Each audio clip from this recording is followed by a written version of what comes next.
સરસ્વતી તાલુકાની લીલાપુરા કોઈટા પ્રાથમિક શાળામાંથી વય નિવૃત્ત થઈ રહેલા શિક્ષક શ્રી રાયચંદભાઈ શ્રીમાળીનું ભવ્ય વિદાય અને શુભેચ્છા સમારોહનું આયોજન શાળા પરિવાર અને એસએમસી પરિવાર દ્વારા કરવામાં આવ્યું હતું। આ પ્રસંગે અધ્યક્ષ તરીકે તાલુકા પ્રાથમિક શિક્ષણાધિકારી શ્રી હસુમતીબેન ખાસ હાજર રહી રિટાયર્ડ થયેલા શિક્ષક શ્રી રાયચંદભાઈને શુભેચ્છાઓ પાઠવી હતી। આ પ્રસંગે ઉત્કર્ષ મંડળના હોદ્દેદારો પણ ખાસ ઉપસ્થિત રહ્યા હતા અને રાયચંદભાઈનું વિશેષમાં સન્માન કર્યું હતું।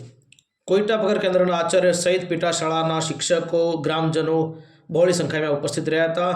એસએમસીના અધ્યક્ષ અને ગામના સરપંચ શ્રી પણ વિશેષમાં હાજર રહી રાયચંદભાઈ શ્રીમાળીનું સન્માન કર્યું હતું। આ તબક્કે રાયચંદભાઈના પરિવારજનો પણ ખાસ હાજર રહ્યા હતા અને તેમની નિવૃત્તિ સન્માન સમારોહમાં સહભાગીદારી નોંધાવી હતી। આ તબક્કે ઉપસ્થિત સૌએ રાયચંદભાઈ શ્રીમાળીનું બહુમાન કર્યું હતું।